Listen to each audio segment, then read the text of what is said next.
Welcome to the Nogtog channel. My firefighter boyfriend almost died at the hands of a madman. I lost my right hand trying to save him. He told me, "Don't worry, I promise to marry you."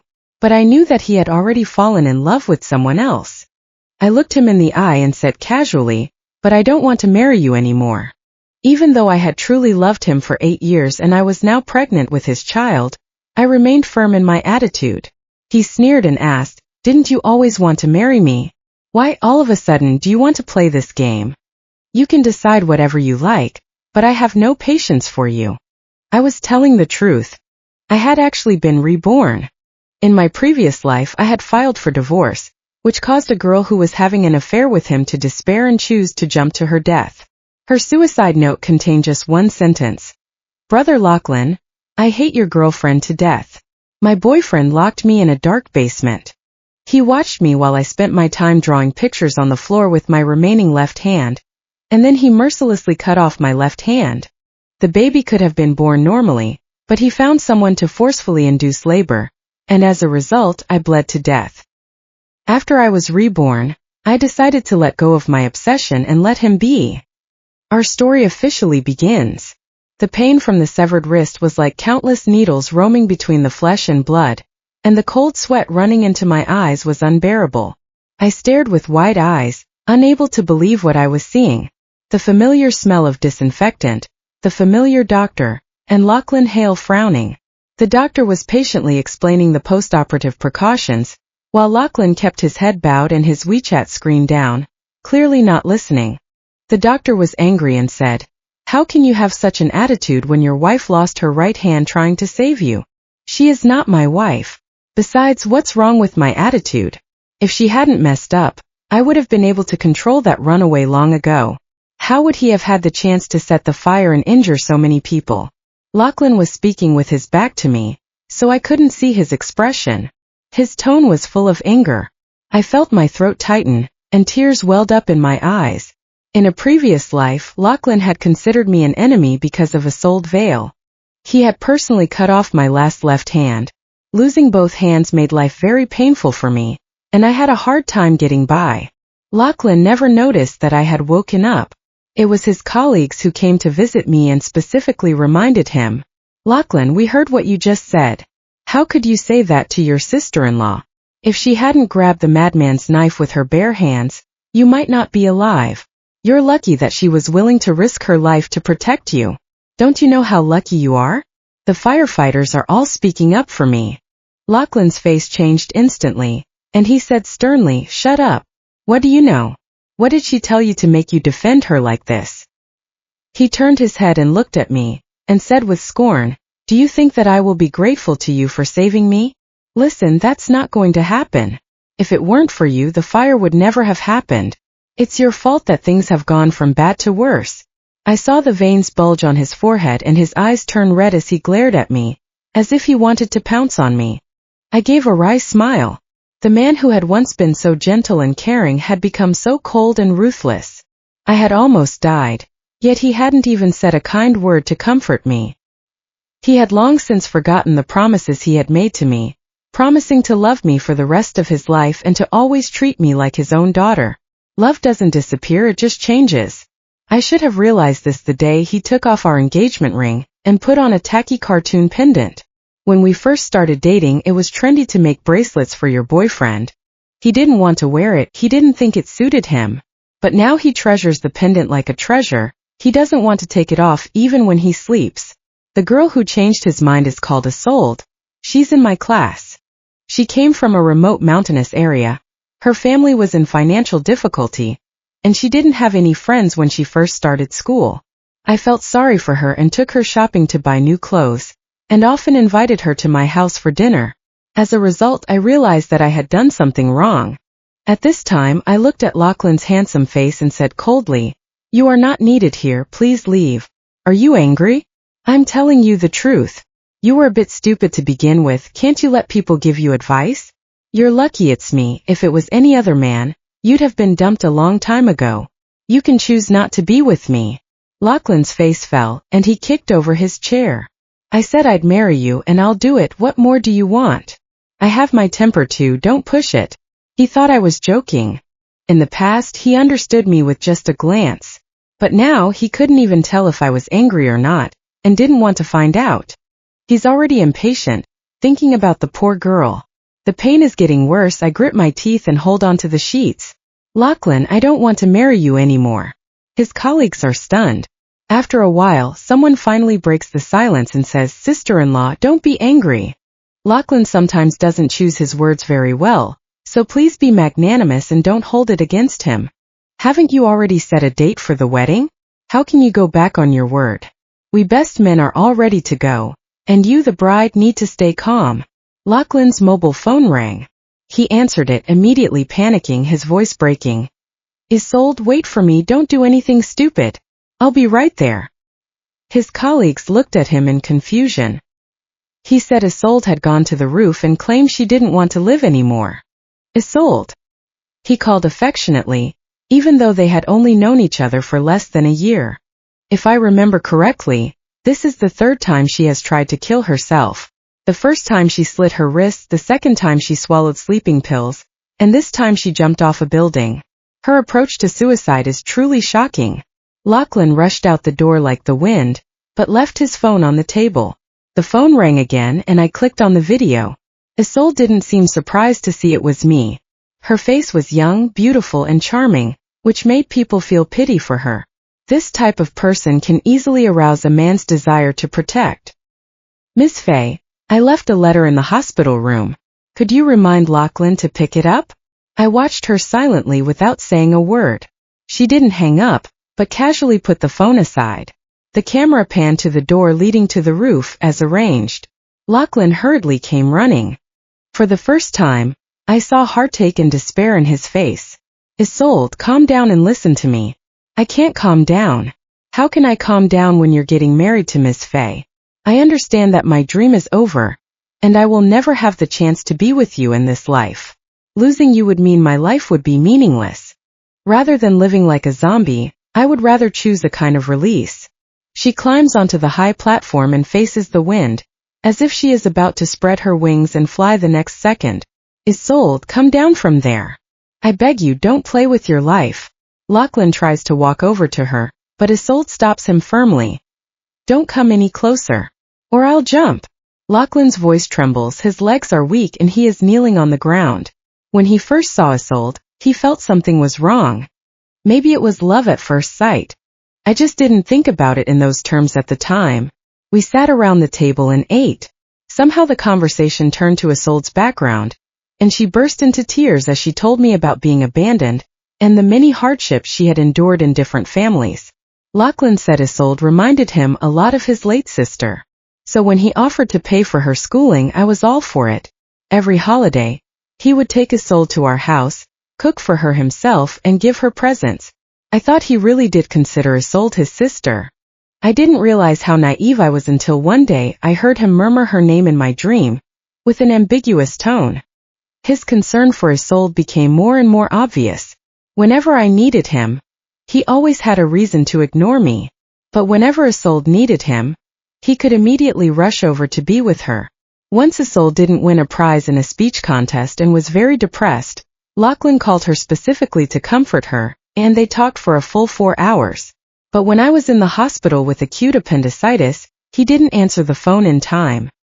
He impatiently said, "What's the big deal with a little illness? I'm busy and can't get away, so you take care of yourself." At this time, I just saw Isolde's WeChat moment, where she said she was suffering from dysmenorrhea.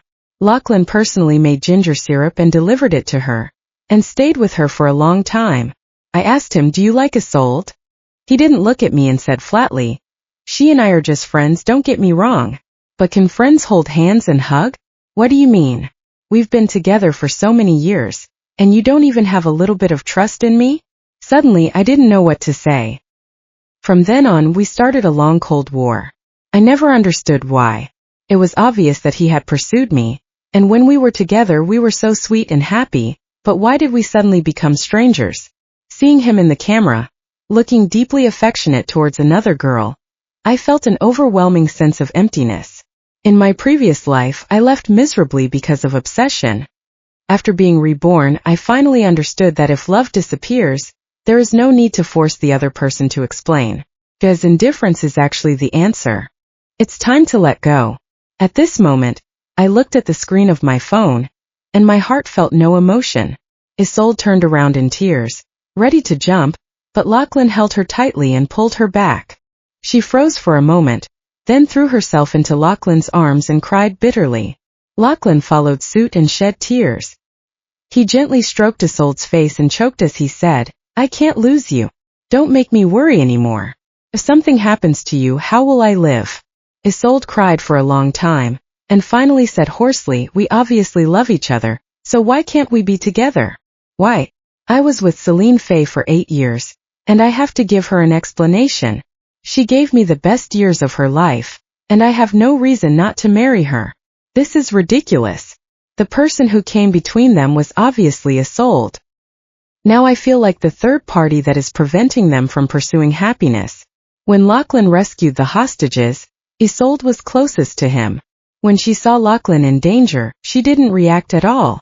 It wasn't until I was cut by the bad guy, and the weapon fell to the ground that she rushed over and pulled Lachlan away. Lachlan thanked her gratefully, but never once looked at me. At that moment my heart ached as if an abyss was swallowing me up. I came back to my senses. Lachlan kissed Isolde's forehead gently and sighed. "I married Celine, but I only have eyes for you." He continued, "She has done me a great favor, and she is my parents' favorite daughter-in-law, so I have to marry her." After he said that, even the colleagues around them couldn't stand it anymore. "Lachlan, why do you say such things? You and your sister-in-law have always been very affectionate, and you are everyone's model couple. You can't just say something untrue just to make this young girl happy." When he encountered opposition from his colleagues, Lachlan immediately turned cold and said, "What do you know? Go away." The colleagues froze for a moment and turned away. Only the two people, snuggled close together, were left on the roof. "Isolde, you have to believe me. I don't have feelings for Celine, only a sense of responsibility. When our family didn't get the compensation we deserved for the demolition, she went around to help us get it in the end. When my mother was sick, she raised the money and found a specialist to consult, and she finally recovered. Her only wish is to marry me. How can I bear to refuse?" He acts particularly at ease in situations where there are no informed colleagues. He probably forgot that everything I did for their family happened after we got engaged. I treat his family as my own and am willing to give everything. I never thought he would turn things upside down like this. In my life I have never regretted anything, but now I do. If I had known he would turn out like this, I should have refused to go out with him in the first place. I looked at the video and said slowly, "Isolde, I have seen everything you wanted me to see. Can you hang up now?" Hearing my voice, Lachlan was startled and slowly turned his head. He was a little angry. "Celine, what do you mean? You're spying, you know." I calmly said. The video call was initiated by Isolde, and she deliberately adjusted the position of her phone so that I could see it. How could this be considered spying? Isolde pounced on me, saying with some grievance, "Lachlan, brother, it's not like that, you can believe me." Her explanation didn't sound very convincing. Even I felt a little embarrassed. However, Lachlan just gently stroked the top of her head and whispered, "It's fine. She'll understand anyway." The phone hung up. A little while later, Lachlan took Isolde's hand and walked into my room. Lachlan said, "Celine, the one I love is Isolde, but I will still marry you." "I already said that I won't get married," he said, irritated. "How long are you going to keep this up? My patience is running out." Even now he still thinks I'm joking. In fact, I'm not joking, I'm serious. I looked him straight in the eye, while he turned away a little uneasily. "You were injured trying to save me. I'm not going to abandon you. Of course we'll get married. After all, you've been waiting for so long. But I have a condition. Isolde is about to graduate, and I don't want her to rent a room. We'll buy her an apartment so she'll have a home." "Are you questioning my intentions? My relationship with Isolde is innocent. You can say whatever you like, but I won't allow you to speak ill of her." I lowered my head and took off my engagement ring, throwing it into the trash. Lachlan's face clearly showed his panic. "What are you doing? Can't you see? I'm going to help you."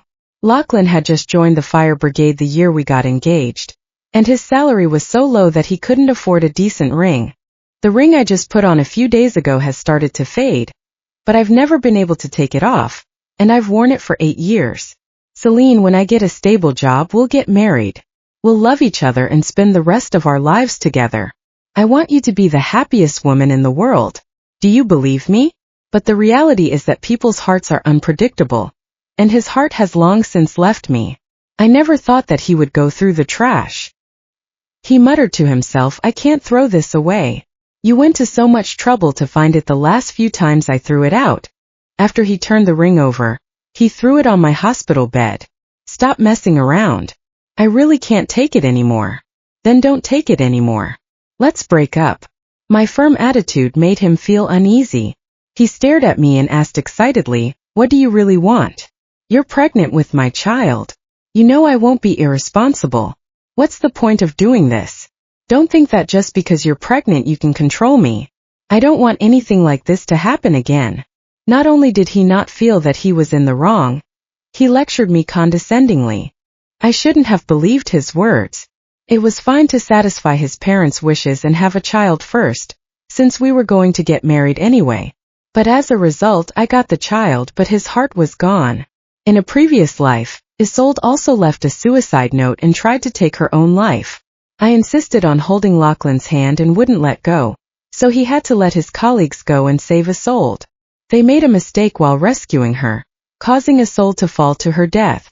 After seeing the suicide note, Lachlan angrily told me that if I hadn't stopped him, he would have been able to save Isolde. To prevent him from losing control, I was locked in the basement by him. Since Isolde said she hated me, he was determined to torment me. When he saw me drawing pictures on the floor with my remaining left hand, he cut it off with a knife. I nearly bled to death. Later, I had severe abdominal pain and was worried about the baby, so I begged him to take me to the hospital. He casually asked a medical student to induce labor. He believed that I was a sinner who did not deserve the joy of motherhood. When I saw the dead fetus that had already taken shape, I cried in despair, which caused me to bleed to death. In my final moments, I heard his low voice muttering about my misfortune. He did not let me rest in peace. My body lay in a dark, damp basement, gradually decaying until it was reduced to a pile of bones, and the painful memories kept coming back. I looked down at my stomach, raised my trembling hand and stroked it, and made a decision in my heart. Lachlan never showed up after receiving the firefighting assignment. I received a WeChat message from Isolde, which only contained one sentence. Let's finish this. I replied, okay. In fact, I could have chosen not to go, but I went anyway. I have to say she was very clever, choosing a remote meeting place with no surveillance. She was waiting for me there early, and when she saw me she just sneered. Miss Faye, what a bold choice to come alone to meet me. I found a place to sit and whispered, you're not going to kill me, so what's there to be afraid of? Of course I won't. She replied. Brother Lachlan will be mine sooner or later anyway, so there's no point in killing you. I've asked you here for a reason. With that, she snapped her fingers. 2 burly men walked out. One of them was carrying a bowl of unknown liquid. Isolde tilted her chin and said that it was an abortion pill, and that she could go after drinking it.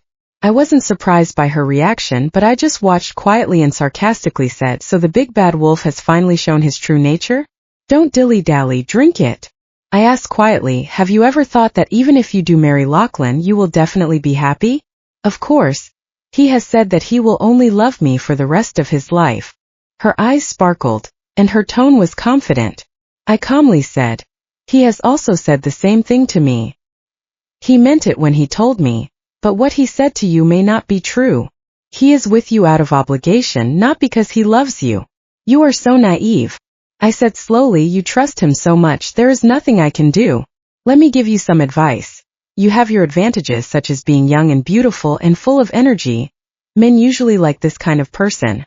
But girls' youth is short, and men's hearts are fickle. Soon you may be in the same situation as me. Isolde interrupted me somewhat resentfully. You are a loser. How dare you give me advice? If I were you, I would have left a long time ago. But you are not me. Yes, I am not you. You don't have my decisiveness. With that, she waved her hands at the 2 men. They rushed over to stop me and forced a bowl of medicine into my mouth. Isolde didn't let up either, kicking me hard in the stomach. I heard you're pregnant with twins. But what does it matter if they're twins? They shouldn't be born into this world. After losing your child, you have no leverage. If I stage a few more suicide attempts, I'm sure Lachlan will relent and marry you. You knew I was in love with Lachlan, but you just wouldn't let go. You asked for this. The medicine took effect faster than I expected, and it was very strong. I was writhing in pain, feeling sick. Warm liquid kept flowing from under me. I desperately pinched the palms of my hands with my fingertips, and my consciousness became blurred. Even the two burly men began to feel sympathy for me. Although they had already given me the medicine, they didn't want to hurt me anymore, for fear of causing more serious consequences. However, Isolde seemed to have completely ignored what they said, kicking my stomach frantically. The pain was so intense that it felt like lightning striking every nerve in my body. I couldn't hold on any longer and completely lost consciousness. A second before I blacked out, I faintly heard some shuffling footsteps. Someone was coming. After an unknown period of time, I woke up from a nightmare. I found myself lying in a hospital bed. The operation couldn't be performed, her boyfriend couldn't be found, and no one could sign the papers. Make a few more calls. I've already made over 20, and a few times I got through, but then I got cut off, so I don't know what that means. They just don't want to talk to me. I said helplessly, can I sign for myself? For some reason, I just felt that Lachlan was with Isolde right now. When he was on a mission, he would call back the missed calls. Only when he was with Isolde would he not care about my number. I sent him a WeChat message asking him to come to the hospital, as I had had a miscarriage and needed him to sign some documents. Lachlan replied, what a coincidence. I've just come to see Isolde, and you've had a miscarriage. Aren't you in hospital?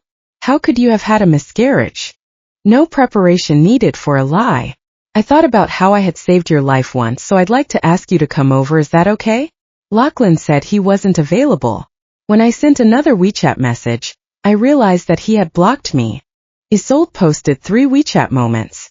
The first one was a photo of her smiling with a big bouquet of roses in her hands. The caption read, Mr. Hale just gave them to me, I love them. The second one was the interior of a Western restaurant.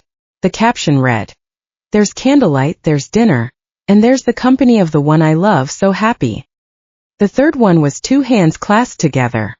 The caption read, accompanying is the longest confession of love. When Lachlan's parents took them to the hospital, I was still lying in the resuscitation room. Lachlan's father scolded him severely. He said, you said Celine was cheating on you, but look, is she cheating on you? After all she's been through, you weren't there for her. But you were off having fun with someone else. Lachlan expressed his dissatisfaction, saying that she was not a random person. Lachlan's mother angrily said, she's not a random person, she's a mistress. A mistress who destroyed other people's relationships. There was a moment of silence, and Isolde began to cry, hastily explaining, Uncle, Auntie, I'm not a mistress. Lachlan's mother gave her 2 slaps and asked, you've done it and you don't dare admit it? What did you really mean by those posts on your friend's wall? Can't we see that? Lachlan's mother was usually gentle and never lost her temper with anyone, but this time she was really angry. Seeing that Isolde was hurt, Lachlan immediately took her in his arms. Dad, Mom, if you're unhappy, take it out on me. Don't make things difficult for Isolde. Isolde is simple-minded and timid, and at this moment 2 policemen arrive. We received a report that Celine was drugged and violently beaten, resulting in a miscarriage. We suspect that Isolde is the murderer. Lachlan's eyes widen in surprise and disbelief. Comrade policeman, you've made a mistake, haven't you?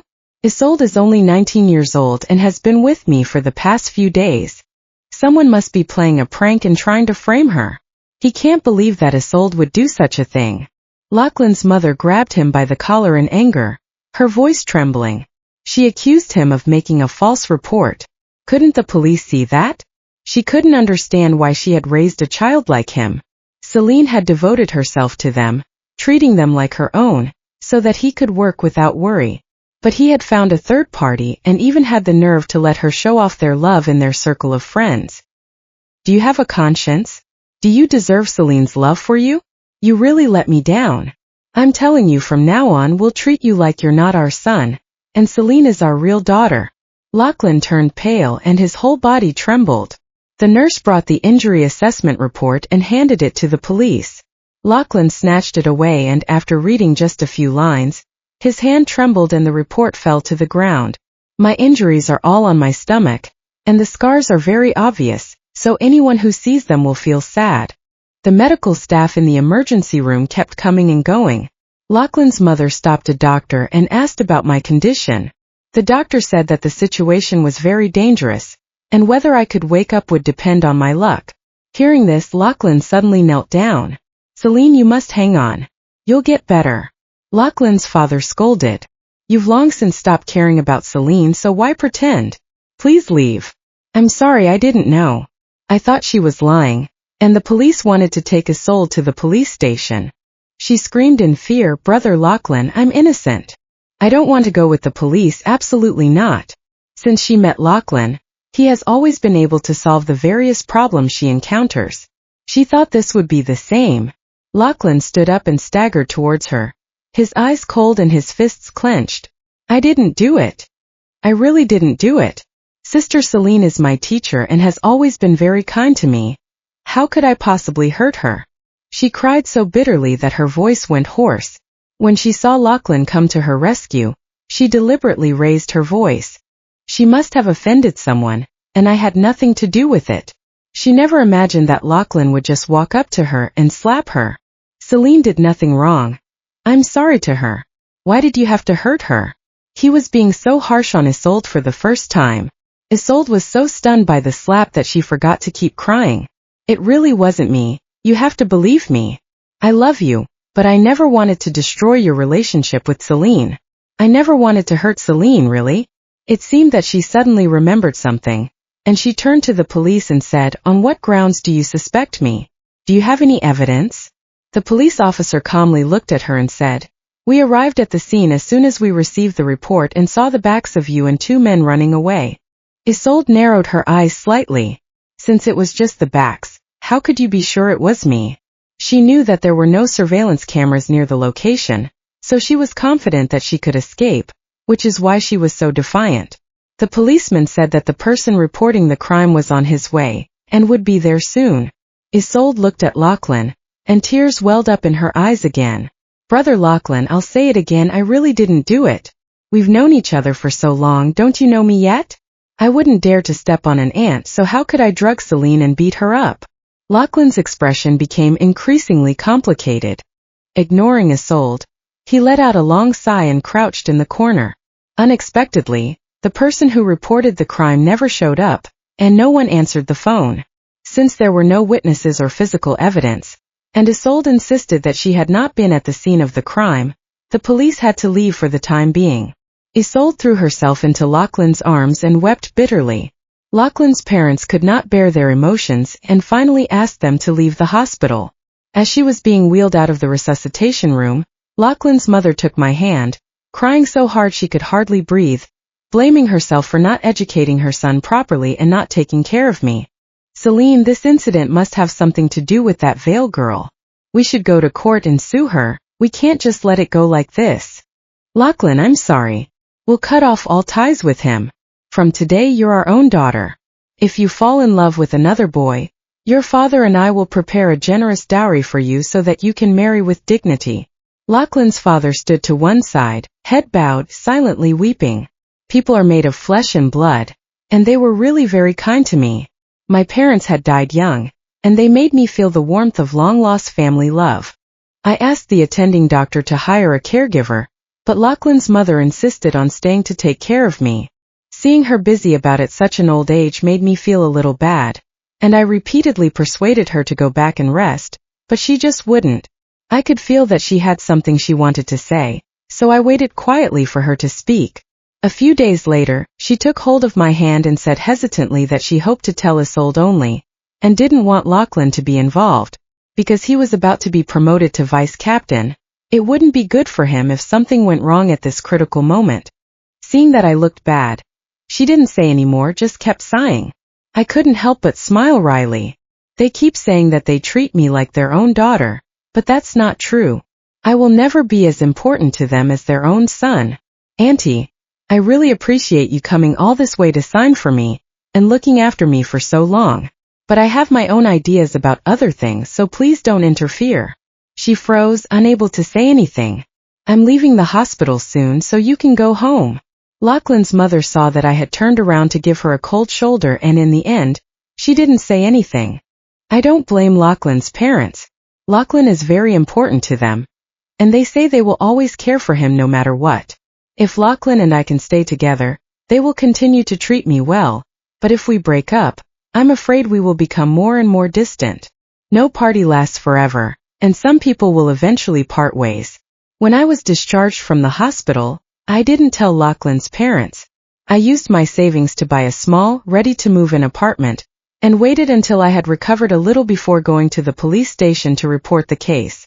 I went to meet Isolde alone that day, not because I was particularly brave, but because I wanted to get evidence and expose her true nature. At the time, I had hidden a miniature camera in the button of my shirt. I didn't tell the police about this when they came to the hospital last time, because I woke up already in a hospital gown. The shirt I was wearing before was gone. Fortunately, the nurse was very attentive and helped me find the shirt. I'm not sure how the filming turned out, and whether the camera captured any important scenes, so after handing the material over to the technician, I've been waiting for news. Fortunately, all the footage I shot was recorded. The only thing I regret is the baby in my belly. They were not even able to see the world before they were forced to leave me. Isolde called in a panic after receiving the summons. When she finally calmed down, I slowly said, "It's pointless to say anything now. You brought this on yourself, so you have to bear the consequences. Don't get too pleased with yourself. I've already reached an agreement with the two men. They will say that I had nothing to do with it. Have you considered that they are only doing it for the money? If I pay more." There was a sudden silence on the other end of the line. I could imagine Isolde's despair. And it was all her own choice. "See you in court." I hung up the phone and blocked her number. On the day of the trial, Lachlan accompanied Isolde, looking very sweet in matching outfits. Lachlan looked at me with a cold stare. "Celine, you've got some nerve. You've gone to court to slander Isolde. You'll regret this." "I won't regret it because I'll win this case. This is obviously a play that you've written and acted out yourself. And no matter how good your acting skills are, you'll always slip up. Isolde has never done anything to hurt you, but you're desperately trying to discredit her. Don't you feel guilty?" I couldn't help but sneer. "You two, one unreliable and the other without principles, actually want to talk to me about conscience?" Lachlan pointed at my nose and yelled angrily. I just gave them a cool look and walked straight into the courtroom. Isolde panicked when I handed the judge the footage recorded by the miniature camera. Painful memories flooded back, and it made me feel terrible. The video had been playing for less than a minute when Isolde broke down. "Your Honor, this is not true. Celine used technology to synthesize this. She is defaming me." But the judge had a professional examine it in court and confirmed that the video was authentic. I glanced at Lachlan, who looked solemn, and slowly moved my gaze to Isolde's face. "If you want to keep it a secret, don't do it. You'll pay for this." Isolde was furious, cursing at me. She said I had ruined her life. I turned to Lachlan and asked, "Do you remember that crazy person who tried to kill you?" He was actually Isolde's ex-boyfriend, who had been driven mad by her. The person he tried to kill was actually Isolde. The innocent girl you think she is actually cold-hearted and ruthless. You don't understand her at all. I also only found out the truth by chance after reading the news online. At that time, Lachlan was protecting Isolde behind him, and the madman angrily attacked. After failing, he was so angry that he set a house on fire, injuring many people. Lachlan was stunned, full of disbelief. At this point, Isolde, who was very emotional, responded, "What are you talking about? That's not what happened at all." I looked at her coldly and said, "You never really loved Lachlan. You only cared about yourself. You were just after Lachlan because you wanted a decent and manageable partner." Isolde was so angry that she almost rushed out of the dock, but fortunately she was stopped in time. The lawyer said that Isolde could be sentenced to 15 years in prison for fraud and intentional injury. By the time she gets out, she'll be in her 30s. After the trial, Lachlan stopped me.